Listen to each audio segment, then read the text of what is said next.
The International Monetary Fund World Bank annual meeting this week in Washington's Constitution Hall. Stark words of warning, tempered with optimism. We're living through the most dangerous financial crisis since the one that led to the Great Depression.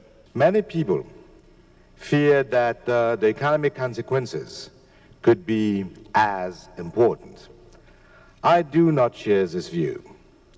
The world is a very different place now from the 30s. A 21st century world of industrial giants, developing nations and emerging markets, all struggling with symptoms of the financial contagion that began in US housing markets and spread around the world, carried on a flood of toxic financial paper, severely hampering the West, and that will knock back the bullish growth of even the strongest emerging markets well into next year. Growth in advanced countries will be very close to zero or even negative until at least the middle of 2009, with a slow recovery during the rest of the year.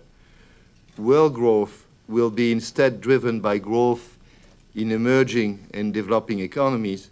We predict that even they will grow at a substantially lower rate than they have in the recent past, 7% in 2008, 6% in 2009. And unlike the crisis a decade ago, emerging economies are fighting hard to stay ahead of the game. Across the world, in what were once considered economic powerhouses, central banks are taking emergency measures. India has pumped $8.2 billion into the banking system, the UAE $13.6 billion. Even Australia, currently enjoying record demand for coal and minerals, has allocated $7 billion.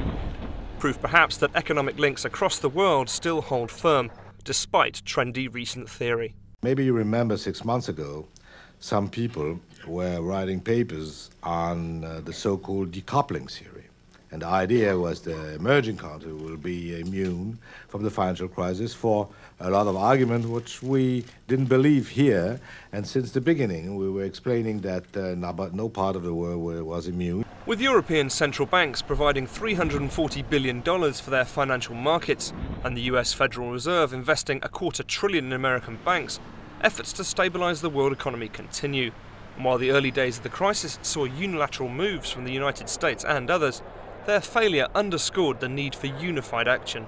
I think it's so important that the first coordination took place today when in the IMFC, emerging market economies and low-income countries agreed with the principle and the action decided by the G7 yesterday, meaning that the first coordination between advanced countries and the rest of the world is now on tracks. I think there's probably been enough coordination now. I think it was really reluctant at the beginning. Everybody was too concerned about what's coming out of my pocket. And what's coming out of the IMF's pocket.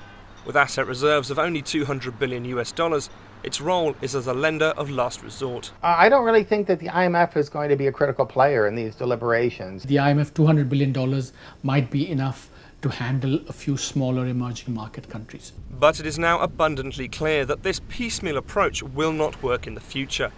French President Nicolas Sarkozy has already brought this to the fore by calling for a summit of developed nations to tackle the problem holistically.